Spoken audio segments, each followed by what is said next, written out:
হযরত সালেহ আলাইহি ওয়াসাল্লাম তিনি তার জাতিকে বলেন, ইয়া কওমি ইবুদুল্লাহ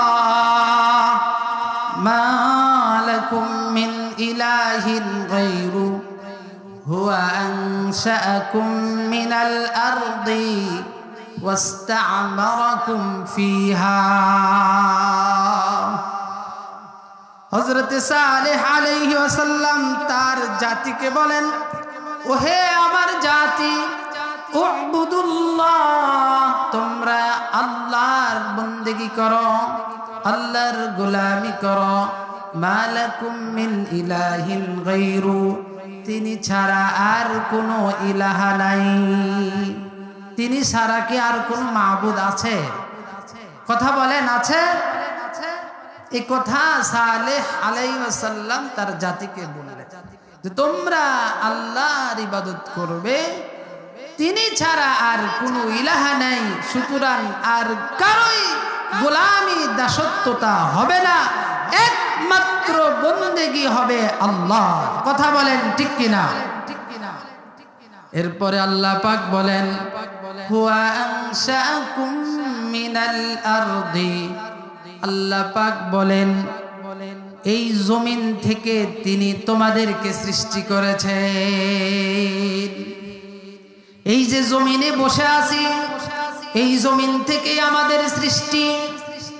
শুধু এতটুক কথা নিয়ে যদি আমরা আলোচনা করি অনেক বলা যাবে, যেহেতু আমাদের আলোচ্য বিষয় হলো শ্রমের গুরুত্ব, মেহনতের গুরুত্ব, মেহনতের হুকুম, শ্রমিক হওয়াটা কত জরুরি এবং মর্যাদার বিষয়, এই বিষয়ে কথা বলার জন্য চেষ্টা করব।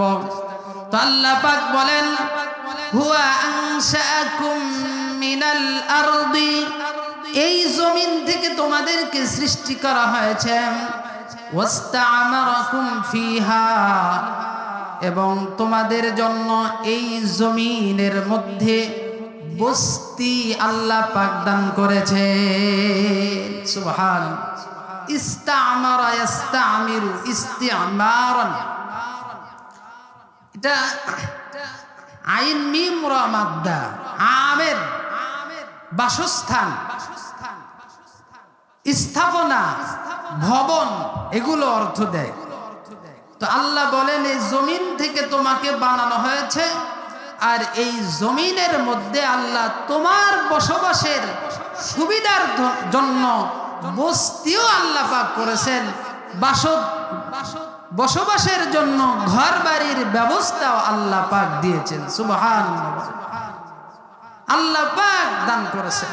দেখেন, আপনার খাদ্য, বস্ত্র, বাসস্থান, বাসস্থান কত প্রয়োজনীয় একটি বিষয় মানব জাতির জন্য।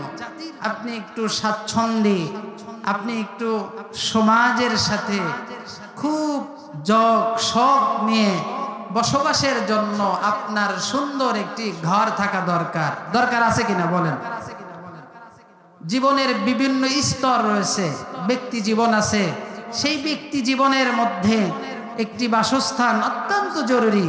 আপনি বিশেষ সময়ে যাবেন, বিশেষ সময়ে একটু আরাম আয়েশ করবেন বা পর্দার সঙ্গে থাকবেন, আরো ইত্যাদি ইত্যাদি। ঘরকে বলা হয়েছে মুমিনের জন্য আরামদায়ক।